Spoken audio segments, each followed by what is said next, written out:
يا انا كنت جايب كيس صوبيا قبل الفطار وحطه في الثلاجه، ما رضيتش اشربه ساعه الفطار عشان ما اشربوش كله وانا عطشان، قلت اسيبه لحد بعد الفطار اشربه بمزاج، اخش افتح الثلاجه ما الاقوش. انا مش فاهمه انت بتتكلم على ايه. انا كنت شايل كيس صوبيا يا في الثلاجه، مين اللي خده؟ طب وانا مش عرفني يا انا عايش في الشارع يا ما اعرفش حد قال لك شيل حاجه في الثلاجه. انت هتجنني، ما انا اشيلها فين يعني؟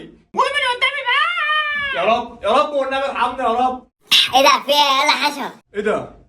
ايه في ايه؟ انت هو اللي خدت كيس الصوبيا اللي كان في الثلاجه صح؟ سامية مين؟ ما اعرفش حد اسمه سامية. امال ايه اللي انت كنت بتشربه ده؟ ده عصير لبن لقيته في الثلاجة. الحق امي. انت يا جدعان ارحموني حرام عليكم، وانا كل ما احط حاجه في الثلاجه اجي ما الاقيهاش. ماليش دعوة، انا ما خدتش حاجة. امال ايه اللي في ايدك ده؟ ده عصير لبن. بس اللبن انت عملت الصوبيا اللي انا كنت الحق جايبها. امي. انت آه! ما تدعي يا عبد المصروع. هو اللي خده امي. معلش.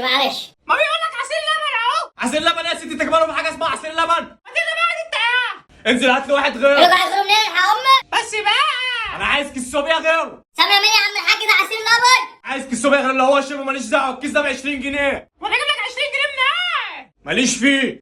يا ابني ده مش كيس سامية، ده عصير لبن. خلاص يا ابن البلغه، انت كمان لو شوف المصيبه اللي انت عملتها لنا مع البغل ده.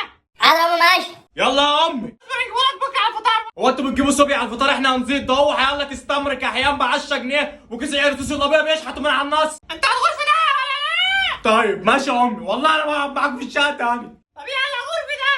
انا غور في داهية. ماشي. وانت يا ابن الجزمه ايه اللي خلاك تاخد السيره بتاعه؟ يا امي ده عصير لبن، مش انت قلت انه عصير لبن؟ انت كده عشان يغور في ده يا بصوته ده. نيا. طبعا شربت كيس السوريا كل ما سبتليش حاجه. خد حبة امي.